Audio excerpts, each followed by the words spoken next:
War at Sea is a strategic board war game depicting the naval war in the Atlantic during World War II, published by Jedko Games in 1975, and subsequently republished by Avalon Hill in 1976 and more recently by L2 Design Group in 2007. It is also the basis for the design of the subsequent Avalon Hill game, Victory in the Pacific. Game summary. Units represented in the game are individual ships of heavy cruiser size or larger, with provisions also given for convoys, submarines, and air power. Each turn represents a period of roughly 6 months. The board represents the Atlantic Ocean and the Mediterranean Sea, which are divided up into 6 zones. Control of as many of these zones as possible, for as many turns as possible, is the goal of the game. One player assumes the role of the Allied player, and controls the British, Soviet, and American navies. His or her opponent is the Axis player, and controls the German and Italian navies. In addition to the units representing individual ships, both players have one unit each that represents land-based airplane squadrons,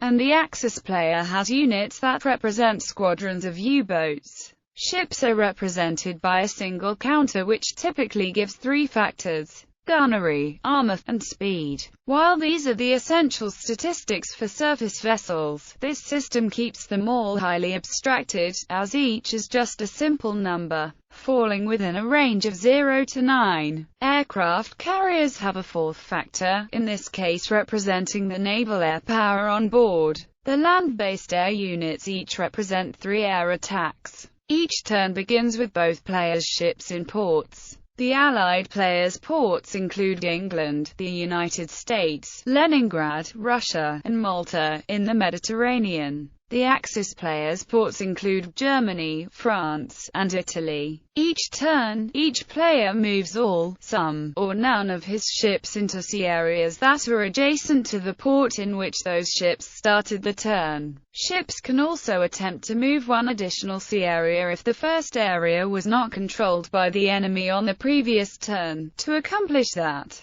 the ship must roll a die and get a result less than that ship's speed factor. Ships that have a speed factor of 7 or 8 are thus automatically able to move 2 spaces, and are therefore very valuable. The proviso that the first area may not have been controlled by the enemy allows either player to make certain that areas of the sea are unreachable to the enemy fleet due to intervening controlled areas. Ships that remain in port instead of moving are able to repair damage that they may have sustained in previous turns. When the Allied player is finished, the Axis player moves his ships. U-boats are able to move to any sea area and are therefore the only ships that cannot be blockaded by enemy control. If only one player's ships occupy a sea area after movement is finished, that player controls the sea area for the turn, and he or she scores points for it. If there are ships from both sides in the same sea area, the 2 fleets must fight at least 1 round of combat.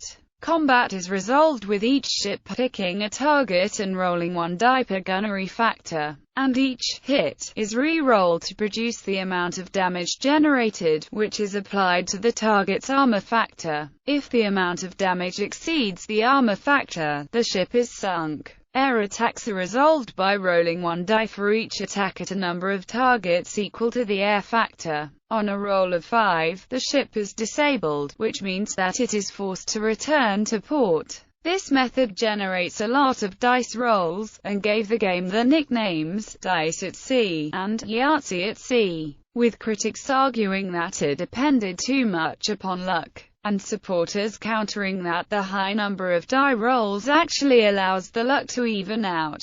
Minor rules include provisions for U-boat combat, the neutral port of South America, convoys, and the possible internment of the Italian fleet if the Allies control the Mediterranean Sea for much of the game. Variations. Numerous variations were published for War at Sea in the years since it was released. Many of them appeared in the general Avalon Hill's House magazine. Among these variations are rules for the French Navy, the Greek Navy, a third Russian port on the Black Sea, Allied mini-submarines, and additional ships that were not represented in the original game. These variations add simulation detail to the game, but at the expense of making it slightly harder to play.